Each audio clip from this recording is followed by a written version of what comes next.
Title of the experiment is single phase half controlled rectifier. Rectifier converts AC to DC. Half controlled rectifier indicates it converts with the help of only 2 SCRs and 2 diodes, whereas in full controlled rectifiers we use all our SCRs. In half controlled rectifier we use 2 SCR and 2 diodes. This rectifier is also called as a semi-converter. Now we will see working of this semi-converter.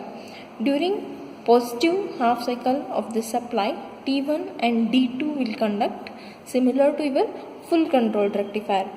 So when in positive half cycle T1 and D2 gets forward biased, but this T1 start conducting from alpha. Suppose this is a point alpha from 0. So this is starts conducting from the alpha to pi during positive half cycle. During negative half cycle, T2 and D1 will forward bias and T2 starts conducting from pi plus alpha. From pi plus alpha to 2 pi. So this is the output voltage waveform for the R load.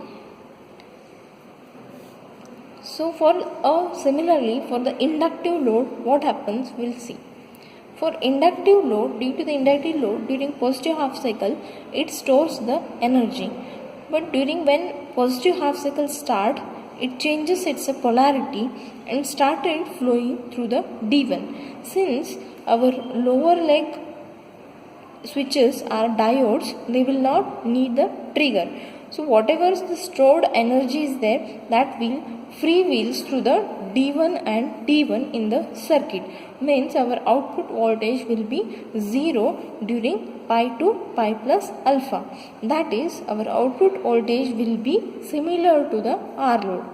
So in this, advantage of the semi-converter is for both inductive and resistive load we are getting the same voltage and we are not getting here negative peaks. This is for RL load. So both the output voltage waveform are same. Here we are not getting the negative voltage and there is no need of freewheeling diode also. Now we will conduct the experiment on this. For that we need an apparatus.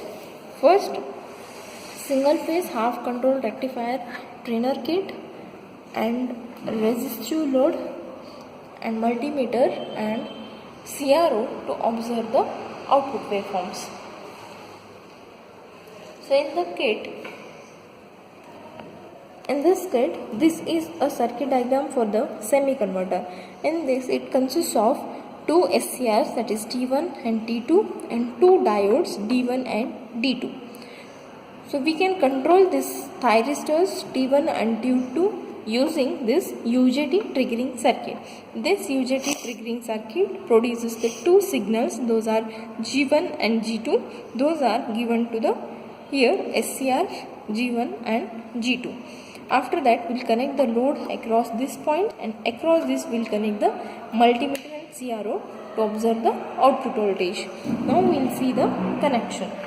First we need to connect the signals G1 to the G1,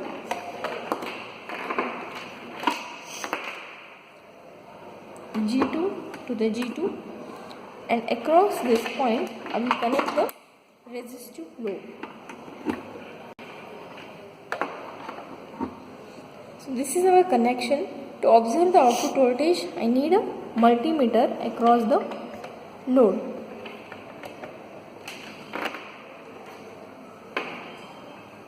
I have connected multimeter, keep in DC. So across this I need to observe the output waveform, that's why I will connect CRO probes across the load.